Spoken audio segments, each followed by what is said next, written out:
రథసప్తమి సందర్భంగా నల్గొండలో శాంతి పాఠశాలలో తిరుమల తిరుపతి దేవస్థానం ఆధ్వర్యంలో వేడుకలు నిర్వహించారు. పండుగ విశిష్టతను తెలియజేసి విద్యార్థులచే ఆదిత్య హృదయం చదివించారు. సూర్య నమస్కారాలను చేయించారు. ప్రతిరోజు ఉదయం సూర్య నమస్కారాలు ఆచరించడం వల్ల మనిషి ఆరోగ్యంగా తేజస్సుతో ఉండగలుగుతారని, మేధాశక్తి పెరుగుతుందని యోగా గురువు ఉమేష్ వివరించారు. మొట్టమొదటి ఆసనం ఇది. దీంట్లోనే వెనక్కి ఉంగండి మెల్లగా, అంటే సగం బాడీ పై భాగమే వెనక్కి ఉంగాలి, మోకాళ్ళు ముందుకు రావద్దు. మళ్ళీ వెనక్కి ఉంగండి, మళ్ళీ స్ట్రైట్గా డౌన్ స్లోలీ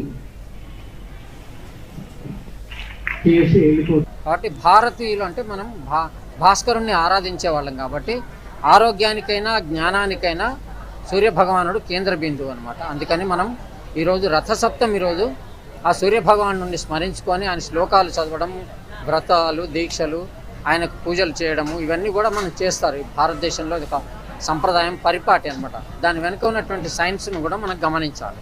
ఈ కార్యక్రమం ద్వారా మేము ఎన్నో మంచి విషయాలు నేర్చుకున్నాము. సూర్య నమస్కారాల ద్వారా ఉపయోగాలు నేర్చుకున్నాము. మేము సూర్య నమస్కారాలు ప్రతిరోజు చేస్తామని, పాటిస్తామని మా గురువు గారికి హామీ ఇచ్చాము.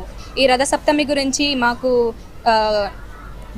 విద్యా బోధన చేసి సూర్య నమస్కారం గురించి చెప్పారు.